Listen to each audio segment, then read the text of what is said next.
हरे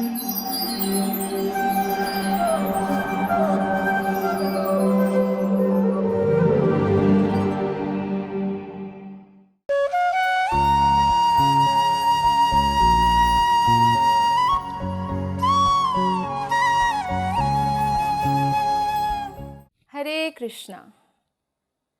श्रीमद् भागवत कथामाला। आज हम अश्वत्थामा को दंड और परीक्षित महाराज का माता उत्तरा के गर्भ में रक्षा, इसके बारे में भागवतम से चर्चा करेंगे। तो अश्वत्थामा जो है वो द्रोणाचार्य के पुत्र है। द्रोणाचार्य पांडव और कौरव दोनों ही पक्ष के गुरु थे, पर युद्ध में उन्होंने कौरवों के पक्ष से लड़े क्योंकि वो राजा के विरुद्ध नहीं जा सकते थे और राजा थे धृतराष्ट्र। तो द्रोणाचार्य के पुत्र अश्वत्थामा भी कौरवों के पक्ष से ही लड़े और युद्ध की समाप्ति हो चुका था।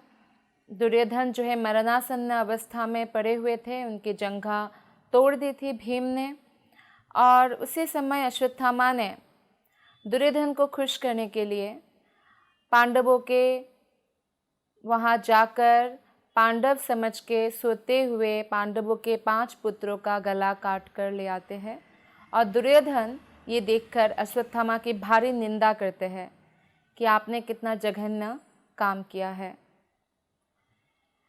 और जैसे ही पांडवों को पता चलता है अश्वत्थामा के इस जघन्य कार्य के बारे में, तो वो बहुत क्रोधित हो उठते हैं। द्रौपदी विलाप करने लगती है क्योंकि वो अपने 5 पुत्रों को खो चुकी है। अर्जुन द्रौपदी से वादा करते हैं कि जब तक मैं अश्वत्थामा को अपने गांडीव से उसका गला काट कर तुम्हारे पास नहीं ले आता हूँ, तभी तुम स्नान करना उसके ऊपर। ऐसा मतलब वचन कि मैं हत्या करूँगा अश्वत्थामा का। अश्वत्थामा के पीछे भगवान कृष्ण के साथ अर्जुन जाते हैं और अश्वत्थामा भाग भाग के बहुत उसका घोड़ा थक जाता है। तो अश्वत्थामा को भी कोई और उपाय ना देखकर वो ब्रह्मास्त्र चलाते हैं।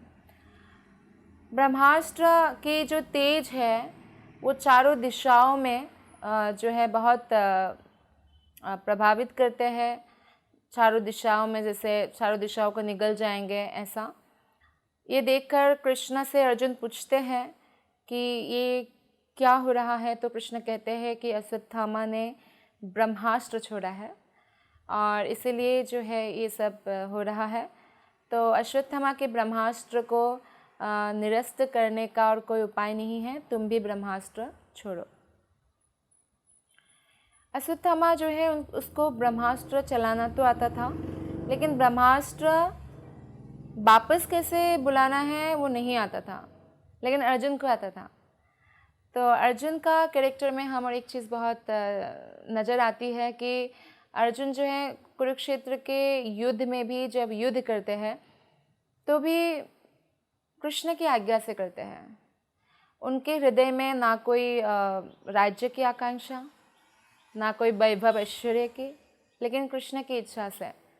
और कृष्ण जो है धर्म संस्थापनार्थाय संभवामि युगे युगे। एक अधार्मिक राजा जो धृतराष्ट्र, जो पुत्र मोह में अंध थे, सिर्फ आँखों से अंधे नहीं थे। हालांकि आँखों से अंधा व्यक्ति राजा नहीं बन सकता है, क्योंकि वो जब खुद का ही रक्षा नहीं कर सकता है तो प्रजा का पालन कैसे करेगा। फिर भी पांडु की मृत्यु के कारण धृतराष्ट्र को राजा बनाया गया और तब तक उनको उस राज सिंहासन का एक प्रकार से ध्यान रखने के लिए कहा गया जब तक युधिष्ठिर राजा बनने बड़ा नहीं हो जाता। लेकिन फिर भी जब युधिष्ठिर बनने लायक भी हो गए तो भी धृतराष्ट्र नहीं देना चाहते थे राज सिंहासन। वो चाहते थे कि दुर्योधन राजा बने, और दुर्योधन जो है बहुत ही दुराचारी। इसका प्रमाण हमें मिलता है जब द्रौपदी का भरी सभा में वो लोग वस्त्रहरण की बात करते हैं। एक साधारण स्त्री का भी वस्त्रहरण पब्लिकली बहुत खराब माना जाता है, और द्रौपदी तो उसी राजघराने की बहू थी। तो इन सब चीज़ों से देखा जाता है कि दुर्योधन की मति भ्रष्ट हो चुकी थी और वो बहुत ईर्ष्यालु था। हालांकि पांडव जो है ईर्ष्यालु बिल्कुल नहीं थे, भगवान के भक्त थे और बहुत दयालु थे। इसलिए युद्ध क्षेत्र में जब अर्जुन ने देखा कि उनके विपक्ष में सारे उनके रिश्तेदार हैं और वे सब मारे जाएंगे, अर्जुन को पूरा विश्वास है कृष्ण के ऊपर, और जहाँ कृष्ण वहाँ पराजय हो ही नहीं सकता। तो अर्जुन को पता था कि सामने वाले सारे लोग जो है मारे जाएंगे। इसीलिए अर्जुन ने बहुत कंपेशनेट होकर कृष्ण से कहा कि मैं युद्ध नहीं लड़ना चाहता। लेकिन कृष्ण ने उनको समझाया कि ये जो आपका कंपेशन है इसका कोई वैल्यू नहीं देगा। आपको ये नहीं सोचा जाएगा कि अर्जुन को कोई ये नहीं सोचता कि ओ हमारे ऊपर दया करके इन्होंने युद्ध करना त्याग दिया, ऐसा नहीं। ऐसा सोचा जाएगा कि अर्जुन कापुरुष है, जबकि अर्जुन बहुत बड़े वीर है। तो इसलिए अपयश की प्राप्ति होना एक क्षत्रिय के लिए मृत्यु के बराबर है। तो इसलिए कृष्ण ने कहा युद्ध करो। और यहाँ पे भी हम देखते हैं कृष्ण अर्जुन से कहते हैं कि ब्रह्मास्त्र छोड़ो, क्योंकि एक ब्रह्मास्त्र ही दूसरे ब्रह्मास्त्र को जो है रोक सकते हैं। तो जैसे ही अर्जुन ने भी ब्रह्मास्त्र छोड़ा तो जो प्राणी है वो झुलसने लगे, कि ब्रह्मास्त्र का जो तेज है वो बहुत भयंकर होता है। और इसी कारण से जो है अर्जुन ने तुरंत परिस्थिति गंभीर देखकर दोनों ब्रह्मास्त्र को वापस बुला लिया। और इतने क्रोधित थे अर्जुन अश्वत्थामा के इन हरकतों पर कि अश्वत्थामा को एक पशु की भांति रस्सी से बांध लिया और खेमे में ला रहे थे, जहाँ द्रौपदी विलाप कर रही थी अपने 5 पुत्रों के मृतदेह पर। लेकिन द्रौपदी ने जब देखा कि अश्वत्थामा को इस प्रकार पशु की भांति बांध कर लाए हैं, तो ये देखकर उनके जो कोमल हृदय है, स्त्री के जो कोमल हृदय है और ऊपर से वो भक्त भी है, तो उनको बहुत दुख हुआ। सबसे पहले तो गुरुपुत्र जानकर उन्होंने प्रणाम किया। हम देख सकते हैं कि इतनी भीषण परिस्थिति में भी द्रौपदी ने अपने जो है संस्कार को या सदाचार को नहीं छोड़ा। हालांकि एक ब्राह्मण का पुत्र अगर ब्राह्मण जैसी योग्यता ना हो तो उसको ब्रह्म बंधु कहते हैं शास्त्र। और अश्वत्थामा ब्राह्मण के घर में जन्म तो लिया था, पर उसमें ब्राह्मणों जैसा गुण नहीं था, बल्कि शूद्र से भी निकृष्ट कार्य वो कर रहे थे, जैसे कि 5 पुत्र को मार दिया सोते अवस्था में। तो ये बहुत ही निकृष्ट माना गया है। और आगे हम देखेंगे कि वो भ्रूण हत्या के भी पाप लेने को तैयार हो जाते हैं, यानी जो बच्चा अभी पेट में ही है, गर्भ नष्ट करने की कोशिश। तो ये जो पाप है, जैसे कि बच्चे को गर्भ में नष्ट करना, ये ब्रह्म हत्या से भी ज़्यादा बड़ा पाप माना जाता है। और अश्वत्थामा जो है ये सब पाप करने में भी झिझकते नहीं हैं। तो इन सब चीज़ों से हमें देखने को मिलता है कि अश्वत्थामा ब्रह्म बंधु है, ना कि ब्राह्मण है। हालांकि द्रौपदी ने बहुत सदाचार निभाया, जिसके 5 पुत्र अभी जिसने हत्या कर दिया, अश्वत्थामा ने हत्या कर दिया, उसी को प्रणाम कर रही है। और ये भी बोल रही है कि प्लीज़ इसको मुक्त कर दीजिए, क्योंकि मैं जिस पीड़ा से गुजर रही हूँ, मैं नहीं चाहती कि अश्वत्थामा की माता कृपि उस पीड़ा से गुजरे। माताओं का क्या दोष है, लेकिन माताओं को पुत्र के कार्य के कारण बहुत कष्ट भुगतना पड़ता है। तो एक भक्त ही इस प्रकार से समझ सकती है, दूसरों की पीड़ा को समझना बहुत मुश्किल है।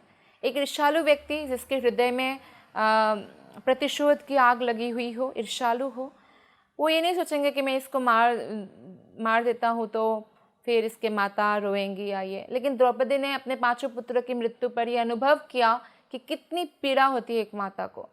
तो इसीलिए बोला कि मैं नहीं चाहती कि इनकी माता जो है कृपि भी इस पीड़ा को अनुभव करे। ये बहुत अनबियरेबल पेन है। हालांकि जब आ रहे थे अश्वत्थामा को बांधकर, तभी कृष्ण ने अर्जुन के मन को परखने के लिए परीक्षा एक प्रकार से लिया और बोला कि ये तुम्हारे जो है बच्चों के हत्यारे हैं और द्रौपदी को तुमने वचन दिया है, तो इसको छोड़ना मत, इसका वध कर दो, हत्या कर दो। भगवान ने इस तरह से परीक्षा भी लिया अर्जुन का। इस तरह से कृष्ण अर्जुन का मन भी देखना चाहते थे, लेकिन कोई भी शास्त्र ये हमें उपदेश नहीं देते हैं कि हम ब्रह्म हत्या करें। तो जैसे ही द्रौपदी ने माफ़ कर दिया एक प्रकार से, और द्रौपदी ने बोला इनको मुक्त कर दीजिए, तो तुरंत जो है नकुल, सहदेव, अर्जुन, कृष्णा सब मान गए। लेकिन भीम नहीं माने। भीम ने बोला नहीं, इसका तो वध होना चाहिए, इसने इतना जघन्य अपराध किया है। कृष्ण जब अर्जुन को बोलते हैं कि हाँ उसका हत्या करना सही ही है, क्योंकि ब्राह्मण पुत्र भी और टेररिस्ट बन जाए, आतताई बन जाए, तो उसको हत्या करना ही ठीक है। क्योंकि इसमें कृष्ण एक और बात बताते हैं कि अगर इसका इसी जन्म में दंड मिल गया, इसको मृत्यु दंड, तो नरक की यातना नहीं झेलनी पड़ेगी। जिस प्रकार से अगर इस जन्म में किसी ने किसी को मर्डर किया है, तो अगर सरकार उसे मृत्यु दंड देती है तो उस व्यक्ति को नरक में जाके यंत्रणा नहीं सहनी पड़ती। और नरक जो है भगवान का एक प्रकार से खतरनाक जेल है। 28 प्रकार के मुख्य नरक है, इसके अलावा भी हजारों नरक है, स्पेशल ट्रीटमेंट स्पेशल पापियों के लिए। तो उन नरकों में जो कष्ट है वो इस संसार की जेल के कष्ट उसके सामने जैसे बहुत सुखदाई है। कोई भी कष्ट नहीं है संसार में, कोई भी हम पनिशमेंट दें उतना कष्टदायक नहीं है जितना नरक के हो सकता है। तो इसलिए यहाँ पे पनिशमेंट पाकर अगर वो प्रायश्चित्त कर ले तो अच्छा है। तो अश्वत्थामा के लिए भी कृष्ण ने ऐसा कहा था, लेकिन द्रौपदी ने माफ़ कर दिया तो सब लोग उनकी बातों में सहमत हुए। पर भीम उनको मारने जा रहे थे, प्रहार करने जा रहे थे, तो द्रौपदी ने भीम को रोका और कृष्ण ने भी भीम को रोका और अपने दोनों और अतिरिक्त भुजाएं भी प्रदर्शित की। कृष्णा जनरली 2 भुजाओं में हमेशा रहते हैं, लेकिन जब ज़रूरत होती है वो और 2 अतिरिक्त भुजाएं भी प्रदर्शित करते हैं। जैसे कि एक बार रुक्मिणी लीला में भी ये बात आती है। रुक्मिणी से मजाक कर रहे थे कृष्ण कि मैं तो ग्वाला हूँ, आप तो इतने बड़े बड़े महान राजा आपसे विवाह करने को तैयार थे शिशुपाल जैसे, तो आप अभी भी जा सकते हो, अभी भी लेट नहीं हुआ है। तो रुक्मिणी इस मजाक को सहन नहीं कर पाई और बेहोश हो गई। तो कृष्ण ने उनको उठाने के लिए भी 2 भुजाओं का प्रदर्शित किया था।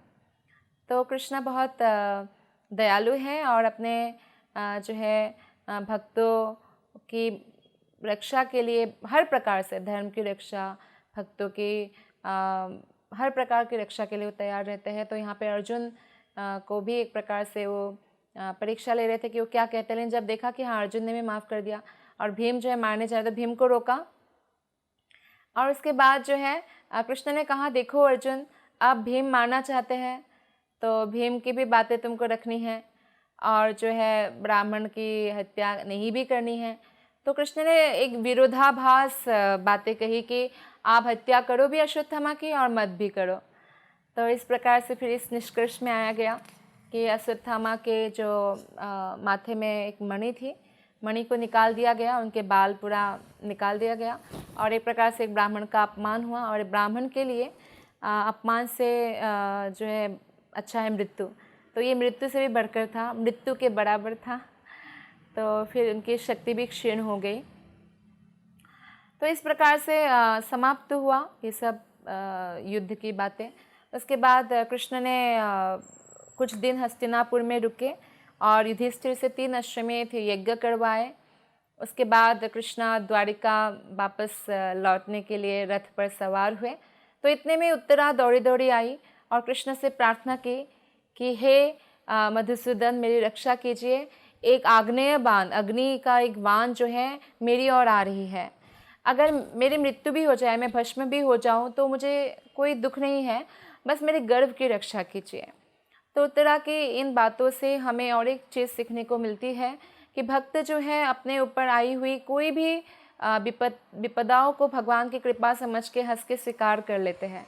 जैसे कि एक बार पार्वती मैया ने गंधर्वराज चित्ररथ को अभिशाप दिया था, पर उन्होंने हंसकर सहर्ष स्वीकार कर लिया। तो यही बात भगवान शिव कहते हैं कि देखो भक्त की सुंदरता कितनी सुंदर है, भक्त हंसते हुए स्वीकार कर लिया। तो भक्त ऐसे ही होते हैं।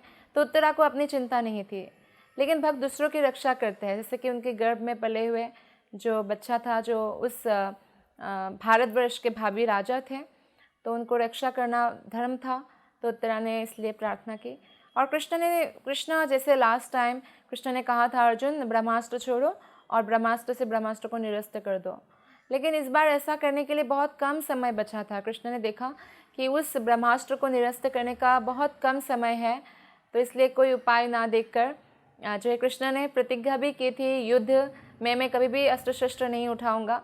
तो हम देखते हैं कि भीष्म की प्रतिज्ञा की रक्षा के लिए, क्योंकि भीष्म चाहते थे कृष्णा से अस्त्र उठवाएंगे और अर्जुन को ऐसे धमकी दिया था कि नहीं तो अर्जुन को मारेंगे ऐसा।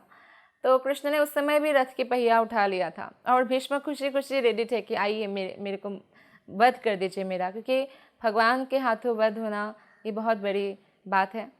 तो वहाँ पे भी ऐसी लीला हुई थी। और यहाँ पर भी कृष्ण ने जो है तुरंत सुदर्शन चक्र स्वीकार कर लिया। कृष्ण बहुत भक्तवत्सल है, उसके लिए वो अपने वचन तोड़ सकते हैं, इसका प्रमाण भी देते हैं, लेकिन भक्त का वचन वो कभी नहीं तोड़ते। इसलिए भक्त से जो भी आशीर्वाद या जो भी वचन हमें प्राप्त होता है वो उसकी कृष्ण रक्षा करते हैं, भले ही अपने वचन तोड़ते हैं। तो यहाँ पर सुदर्शन चक्र धारण करते हैं और बहुत ही छोटा रूप धारण करके उत्तरा के गर्भ में प्रवेश करके जो है गर्भ को आच्छादित करके उस अस्त्र को निरस्त कर देते हैं। फिर इस प्रकार परीक्षित महाराज की माता के गर्भ में भगवान रक्षा करते हैं और उसके बाद भगवान द्वारिका के लिए प्रस्थान के लिए तैयार होते हैं। तो इतने में कुंती महारानी आती है। कुंती महारानी की प्रार्थना भी बहुत सुंदर है और उनकी प्रार्थनाओं जैसा प्रार्थना इस संसार में किसी ने भी नहीं किया होगा।